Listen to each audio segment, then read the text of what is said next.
നിങ്ങളുടെ ഇഷ്ട പരമ്പരകൾ എക്സ്ക്ലൂസീവായി സൺ നെക്സ്റ്റ് ആപ്പിലൂടെ തികച്ചും ഫ്രീ ആയി ഇപ്പോഴേ ആപ്പ് ഡൗൺലോഡ് ചെയ്യൂ. ആര്? വിശ്വനാഥ് സാറോ? സാർ അങ്ങനെ ചെയ്യുന്ന എനിക്ക് തോന്നുന്നില്ല. പിന്നെ ആരാ ചെയ്തത്? നീയാണോ? അറിയാൻ വയ്യാത്ത കാര്യത്തിലൊന്നും അഭിപ്രായം പറയാൻ നിൽക്കണ്ട. നിന്റെ സ്റ്റുഡന്റിനെ പോലീസ് പൊക്കിക്കൊണ്ടു പോകുന്ന കണ്ടല്ലോ. ഇനി നീ എന്തിനാ ഇവിടെ നിൽക്കുന്നേ? ഇറങ്ങിപ്പൊക്കൂടെ? ഈ രാത്രിയിലോ? എന്നെ പോലെ സുന്ദരിയായ ഒരു പെണ്ണിനോട് ഈ നേരത്ത് ഈ കുറ്റാക്കൂരിട്ടിൽ ഇറങ്ങി പോകാൻ പറയാൻ നിങ്ങൾക്ക് എങ്ങനെ മനസ്സ് വന്നു? നിങ്ങളും എന്നെ പോലെ പെണ്ണുങ്ങൾ തന്നെയല്ലേ? അതിന്റെ ഒരു മനസാക്ഷിയെങ്കിലും കാണിക്കണ്ടേ? ഞങ്ങൾക്ക് ഇത്തിരി മനസാക്ഷി കുറവാ. ഇറങ്ങി പോകാൻ പറഞ്ഞാ പൊയ്ക്കോണം. ഇല്ലെങ്കിൽ കഴുത്തിന് പിടിച്ച് പുറത്താക്കും.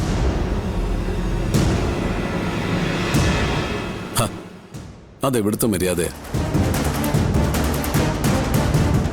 ഈ നേരത്ത് ഇവരെ ഇവിടുന്ന് ഇറക്കി വിട്ടിട്ട് വല്ലതും സംഭവിച്ചു പോയാ ആര് ഉത്തരവാദിത്തം പറയും?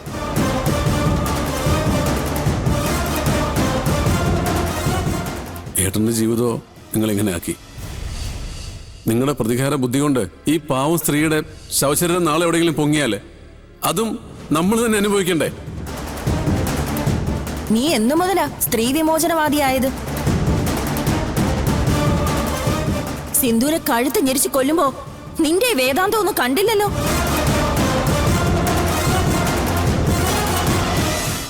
നന്ദിതേ, വേണ്ട. ഇവരിന്ന് രാത്രി ഇവിടെ തന്നെ നിൽക്കട്ടെ.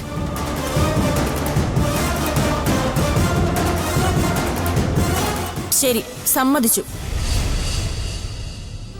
ദേ, ഒരേ ഒരു രാത്രി.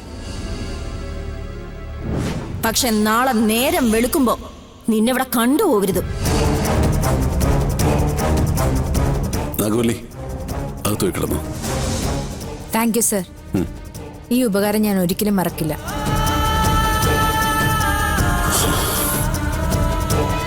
നീയൊന്ന് നിന്നെ. എന്താ എടുത്തി? നിന്റെ റെക്കമെൻഡേഷൻ കേട്ടിട്ടല്ല അവളെ ഇന്ന് രാത്രി ഞങ്ങൾ ഇവിടെ നിർത്താൻ തീരുമാനിച്ചത്. ഞങ്ങളും അവളെ പോലെ പെണ്ണുങ്ങളായതുകൊണ്ടാ. പിന്നെ ഈ തെമ്മാടിത്തം കാണിച്ച നിന്റെ ഏട്ടനുണ്ടല്ലോ, അയാൾക്ക് പരമാവധി ശിക്ഷ ഞങ്ങൾ വാങ്ങിക്കൊടുക്കും. നിനക്ക് നിന്റെ ഭാര്യയെ വേണ്ടെങ്കിലും ഞങ്ങൾക്ക് വേണോടാ. മാണിക്യമംഗലത്തെ മരുമക്കളല്ല ഞങ്ങളിപ്പോ, മക്കളാ. ഈ വീടിന്റെ അധികാരികളാ.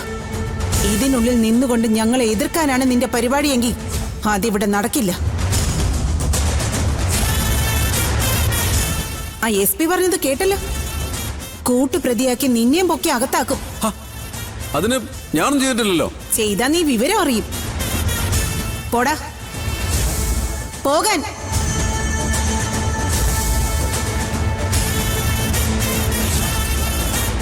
ജനനി, എന്താ ചേച്ചി? ഈ കേസിൽ ഒരു വിട്ടുവീഴ്ചയും പാടില്ല.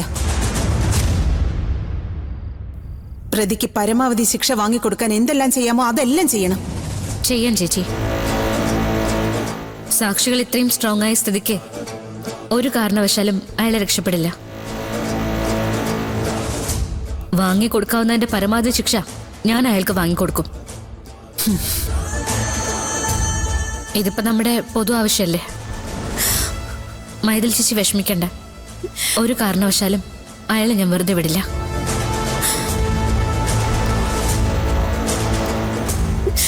നീ എന്തിനാ കരയുന്നേ? ദൈവാനുഗ്രഹം കൊണ്ട് ഒന്നും സംഭവിച്ചില്ലല്ലോ. കരയില്ല ചേച്ചി, ഞങ്ങളെല്ലാം ചേച്ചിയുടെ കൂടെ ഇല്ലേ. ചേച്ചി ഒരുത്തിനും ഒരു ചുക്കും ചെയ്യില്ല. ചെയ്യാൻ ഞങ്ങളെ സമ്മതിക്കില്ല. മാണിക്യമംഗലത്തെ പെൺപട്ടാളം അത്ര വിജിലന്റ് അല്ലേ.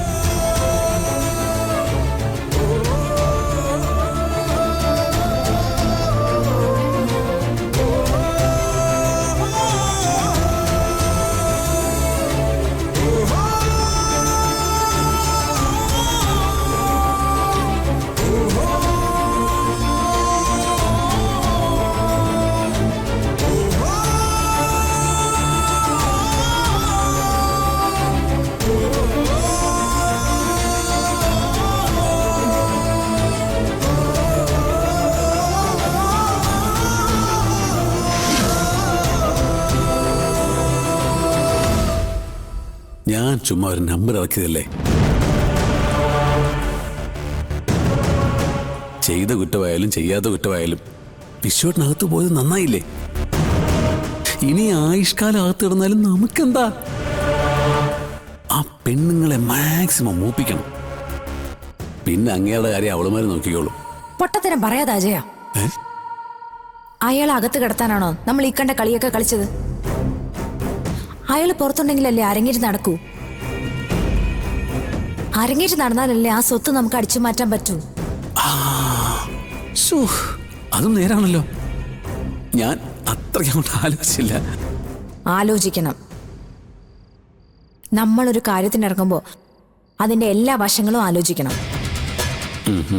വിശ്വനാഥൻ ആയുഷ്കാലം അകത്ത് കിടന്നത് കൊണ്ട് നമ്മുടെ പ്രശ്നങ്ങളെല്ലാം തീരുവോ? ആ സ്വത്തുക്കൾ നമ്മുടെ കയ്യിൽ വന്നാലും അത് മനസമാധാനത്തോടെ അനുഭവിക്കണമെങ്കിൽ ആ പെണ്ണുങ്ങളെ കൂടെ ഇല്ലാതാക്കണ്ടേ? അതിന് വിശ്വനാഥൻ പുറത്തുള്ളത് തന്നെയാ നല്ലത്. ഇപ്പൊ കണ്ടില്ലേ മനസ്സറിയാത്ത കുറ്റത്തിന് അയാൾ അകത്ത് പോയത്? മനസ്സറിയാത്ത കുറ്റോ? അപ്പൊ വിശ്വനല്ലേ ചെയ്തത്? അല്ല, ഞാനാ. പിടിക്കപ്പെട്ടെന്നായപ്പോൾ ഞാൻ അയാളുടെ മണ്ടയ്ക്ക് ഇട്ടുകൊടുത്തതല്ലേ. സത്യം? ഇനി ഇതുപോലെ ആ പെണ്ണുങ്ങളെ കൊന്ന കുറ്റവും അയാളുടെ തലയ്ക്ക് വെച്ചു കൊടുക്കണം. അതിനുശേഷം അയാളെ നമുക്ക് വെറുതെ വിടാം. ആയുഷ്കാലം അകത്തിടാം. അതല്ലേ അജയ ബുദ്ധി? ഇതത്ര ചെറിയ ബുദ്ധിയൊന്നും അല്ലല്ലോ. സത്യം പറയാലോ, എനിക്കിപ്പോ നാഗവല്ലിയോട് ഭയങ്കര മതിപ്പാ. ആ മതിപ്പ് പ്രേമമായി മാറണ്ട കേട്ടോ. അയ്യേ, നാഗവല്ലി എന്തൊക്കെ പറയുന്നേ? അജയന്റെ മനസ്സ്. സ്ഥിര നമ്പറൊന്നും ഇങ്ങോട്ട് വേണ്ട കേട്ടോ. ഇത് പെണ്ണ് വേറെയാ. ഞാൻ കൊത്തിയാൽ മറുനാട്ടിൽ പോലും മരുന്നുണ്ടാവില്ല. അല്ല, അത് പിന്നെ നാഗവല്ലി. അജയൻ കിടന്ന് ഉറങ്ങാൻ നോക്ക്. Good night. ഓ ഓ ഓ ഗുഡ് നൈറ്റ്.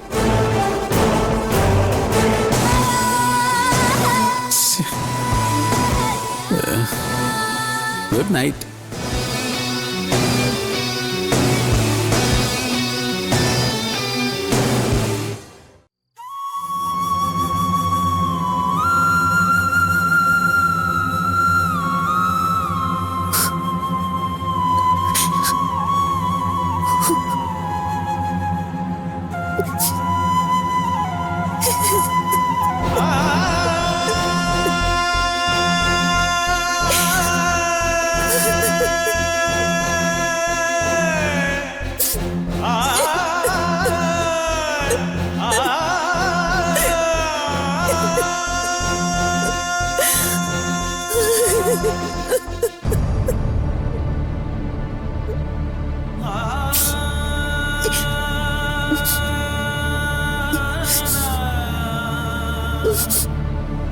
എത്രയൊക്കെ തള്ളി പറഞ്ഞാലും മനസ്സ് അനുവദിക്കുന്നില്ലല്ലേ?